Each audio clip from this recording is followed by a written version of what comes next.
In the last few years, EVIL Invaders became one of the most exciting new speed metal bands, and I sat down and talked to bass player Joeri.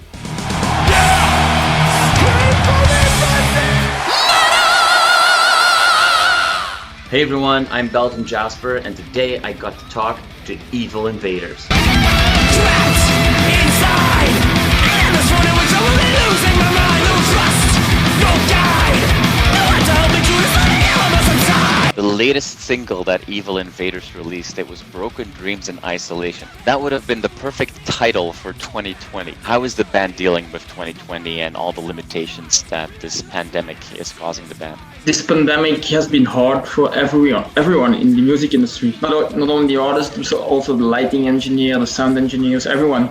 So it has a big impact in the way we can't play, and we're a really active band. We play a lot of shows every year, so now it's really weird to not be able to go on tour and to all those summer festivals like we used to do. Like when it happened, it was in March, beginning of this year.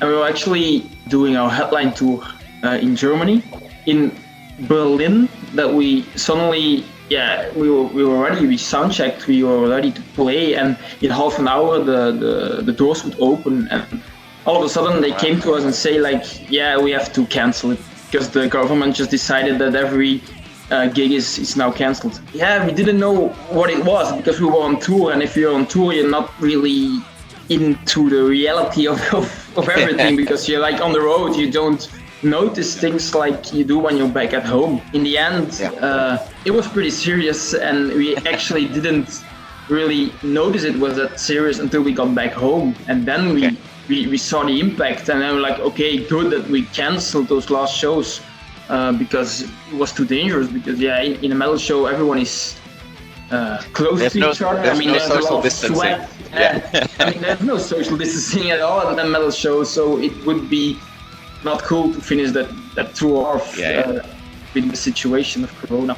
Feed Me Violence, the last album, was already considered to be a much more mature album, and is that because more new people like yourself in the band are writing for the songs and it's more of a team effort? Well, Feed Me Violence was indeed the first new record with the whole new lineup, actually. Because not only I was new, the guitar player was new too, because Max previously was the bass player. But then I joined in 2015 and I became the bass player, and Max went to the lead guitar. Especially the influence of Max's more aggressive riffing and more aggressive style in general. Early days of EVIL Invaders were maybe more to the heavy metal side of things, and now it's more to the speed and thrash, but it's more a mixture of everything, even death metal influences, and those influences came a lot from Max and from me as well. So I think the new lineup really made the new sound. For me, it's especially important that every album has its own identity. The new album will be a mixture of like the aggressive styling, but also like we want to raise the bar, we want to go to the next level, we want to say, Pulse of Pleasure was this and we're happy about it, Feed Me Violence was this and was like the next level on Pulse of Pleasure, but then the next album needs to go above Feed Me Violence. So we're not gonna release something that we think, that's okay, no. We want to release something that's like, this fucking rips, this is the stuff we want to release. I look into the past while moving down the line. Haven't been angel, surely can't deny. Always moving forward in a wasteland ahead. Never turning back, never had any regrets. The band has said a couple of times that Feed Me Violence, it deals with some dark stuff, like, mental health issues, regret is in there as well, addiction. Some people in the band have said that it reflected where the band was at that time. Do you feel that making that previous album has helped the band deal with some things? It's just a way to cope with things, I can say that it will be the same for the next album. Things like Broken Dreams in Isolation will definitely come back in the next record, and we will go even further, maybe we'll try even more slow song, but you were about to say a ballad. No. But a ballad is always a difficult word, That's necessary in a new album, If you bring out a new album and it's gonna be the same as the last one with no like, oh man, did you see what they did in that album? That's totally not what I expected, but that's good. I was talking to the band Ostrogoth, and when I asked them about which band in Belgium do you think is going to be really big, and they say EVIL Invaders, I was talking to Exciter here in Canada, and those guys were like, that EVIL Invaders band, they're really cool. When you hear all these people talk about, oh, this is going to be a big band, does that bring a lot of extra pressure? No, we go on stage and it's not an act, we just, like, a lot of people say, like, oh, the amount of energy and your live show, it's like, whoa, what the fuck is this? Yeah, we experience that music and it gives a certain vibe and adrenaline and energy, and express it on stage. And like when I see our singer Joe, like the adrenaline he spreads out, and then I see Max on stage, that strengthens my adrenaline as well. So we have a really good chemistry between us on stage, and we enlarge even that vibe and that energy, and then it just comes and we just play and we like it, and we don't think about, oh no, we have to prove that we're the next big thing or something. No, we don't even think about those things. We just do whatever we think that's cool, and we do whatever we think that's fun to do. People like it, that's cool, that's super amazing, and we're really grateful for the fans that they do like it, because it gives us the opportunity to just do this even more. This year we went to Japan. That was also like super amazing. We got to headline the True Thrash Fest. I have no words to describe how cool that was, to go to Japan and headline a 2-day festival, 2 days in a row. Was that for you the highlight of your time at EVIL Invaders, or are there other moments that just really stand out? So Japan was like completely different thing than I'm used to. I never went outside of Europe. And then all of a sudden, I think I was 2 months that I joined the band, and then all of a sudden I was in Japan. So that was like, whoa, what the fuck? So that was the first big, well, not the first, but one of the biggest highlights. When we went to Brazil, it was also like, what the fuck, we're in Brazil? I mean, that's pretty amazing. One that always sticks with me is the Obscene Extreme Festival. Start it up!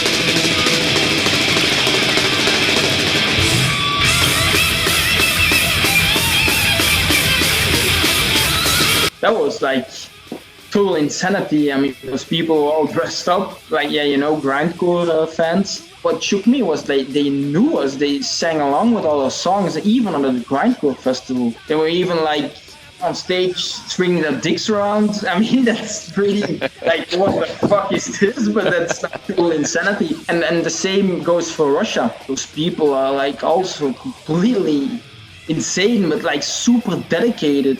But another highlight, we're a Belgian band, so to be able to play on grass pop, that's like an achievement.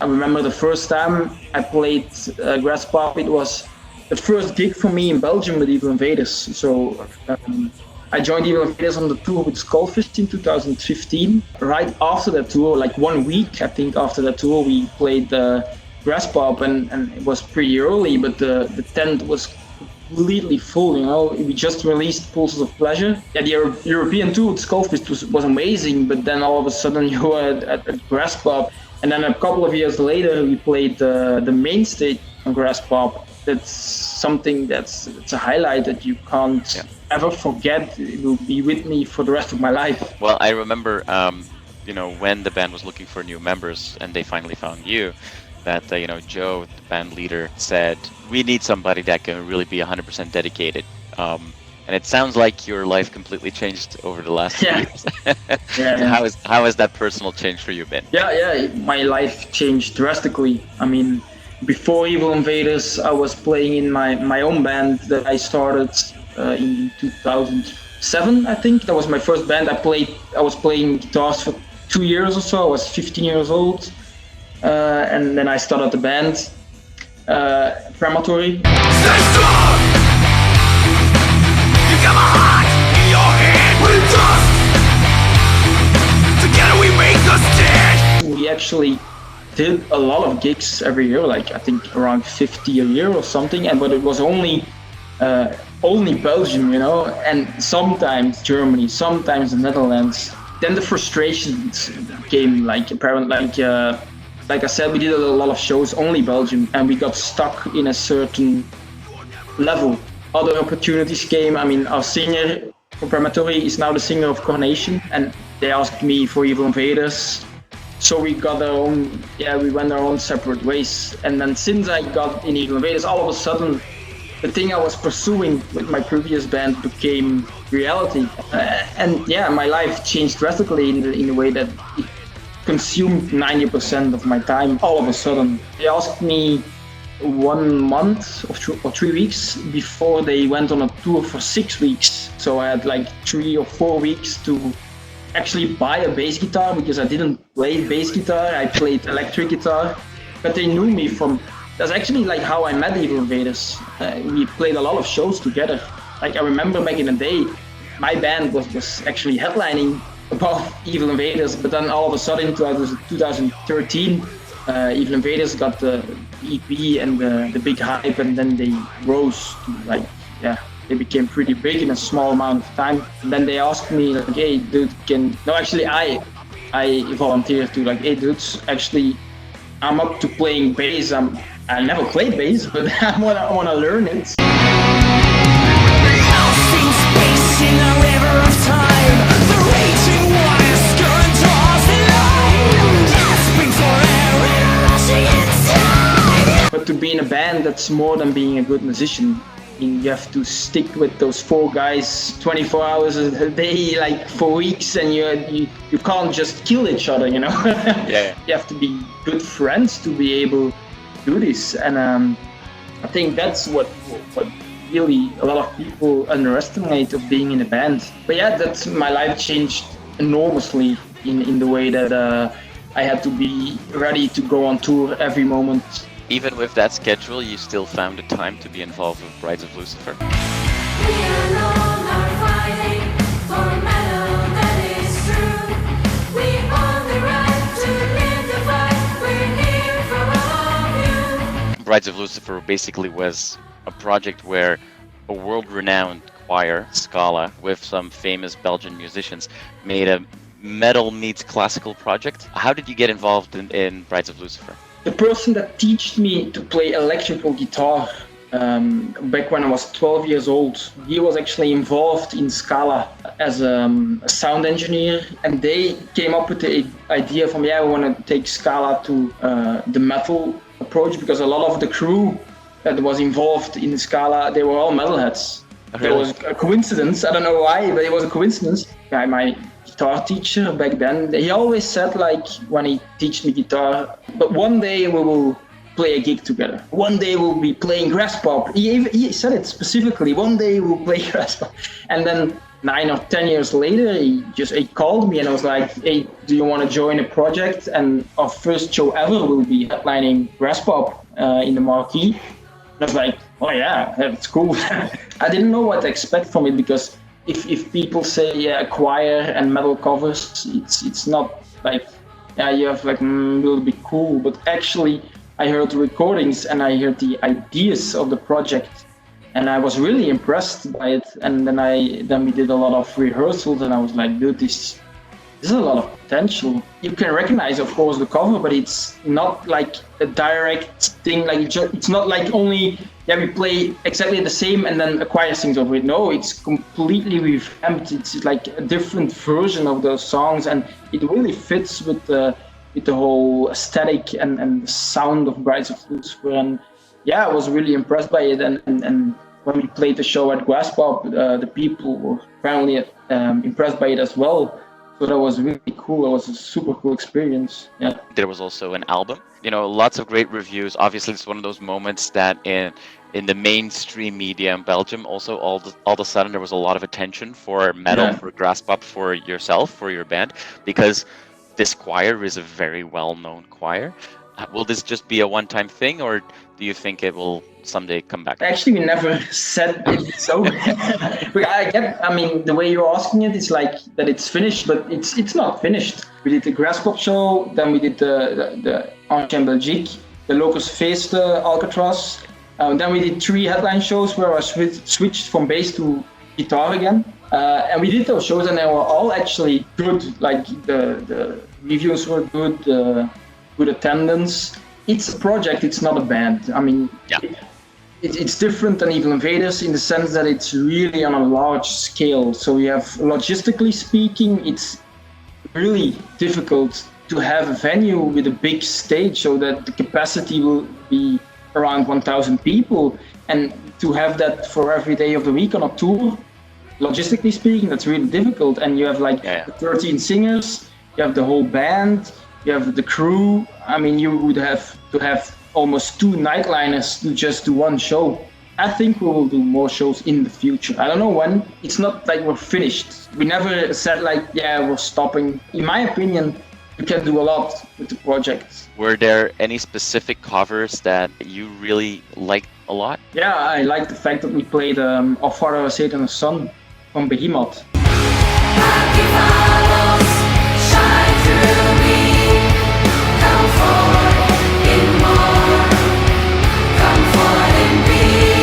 You know, with a project like this, it gets a lot of mainstream attention. I feared that they would go the easy way, you know, doing AC/DC. Metallica, the typical Maiden covers and all. We have so many cover bands that always do the typical shit that I was really glad that they didn't go that way.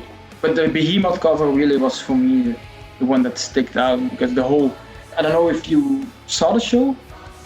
Yeah, the whole show around that song was also like, I was really impressed by it. And at the end, there was like one of the girls going in front, and with all the fire, it was really epic. And that song in itself was already super epic. I mean, in my opinion, that version of that song could have been also a bonus track on the Satanist album of Behemoth, like in my opinion. Talking about different influences and tackling different genres, that's also something that we see in Evil Invaders. And with yourself, you and Max brought more, speed, thrash, and death metal influence into Evil Invaders. And unless I'm mistaken, you're wearing a Ronnie James Dio t-shirt right now. Yeah. Clearly, you've got a lot of different places where you're drawing inspiration from. What would be, what are some of your biggest influences, you think, on the way that you play guitar? Well, I don't think I have one big influence on my bass or guitar playing. Yeah, it can change depending on what I like at the moment.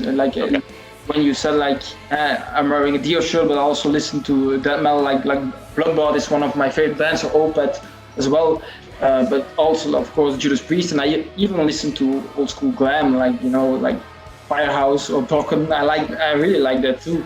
And Thrash, like old Creator, but also new thrash. Yeah, also new thrash metal, like Havoc or Warbringer and all those things. I have a really widespread thing that influenced me, and like my taste is really widespread, and the same for Max and Joe actually. I really like playing bass, but I really play it on my own way. I'm not just copying the guitar lines, I really play around the guitar lines together with the drums. Like in the song Raising Hell from Evil Invaders, for example, in the chorus, I really go off the guitar lines, and it really sticks out. You can hear it in the chorus really prominently coming out, like the bass, and that's what I do like.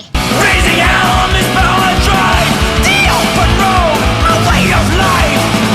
Raising hell for the ultimate thrill, no time to lose, just die. There are so many people that can play 100% like Zakk Wylde or like Marty Fried, but they already exist, You don't gain anything by playing exactly the same way as they do. Evil Invaders sort of came to the United States one time. Didn't work out perfectly. Any plans? I mean, anything you want to share about how that went down, or if there's any plans for trying to do that again? Yeah, we got denied entrance because we didn't have the right permits. Apparently, the fact that the festival asked an entrance fee, that resulted in us needing a work permit. And we got put into the airport jail at the customs for like 22 hours. That was pretty shit. I mean, that was boring, and that sucked. I mean, we flew all the way to the US, like a 15 hours flight. We got a lot of publicity of the fact that we were in prison, but I mean, I would have Yeah. preferred to have played the actual show. But in Canada, I don't think it's the same for Canada. I think we can get in Canada. Yeah, it's separate. It's separate. Yeah, You're it's not separate, blacklisted in Canada just yet. So yeah, it would be really cool to play in Canada. But I think that will be something for the next cycle for the new album. We'll have to But wait I until hope the we- global situation is more healthy. Yeah, I mean, we're not even thinking about it right now. I know that you're working on a new album, so that's super exciting. But in the meantime, like you said, there is the live DVD that came out quite recently, so everybody can take a look at that. Joeri, thank you so much for your time today. I very much appreciate it. And yeah, looking forward to any new songs coming out. Thank you. It was great. You are awesome for watching this video. Click right here to see more content like it and subscribe to the channel.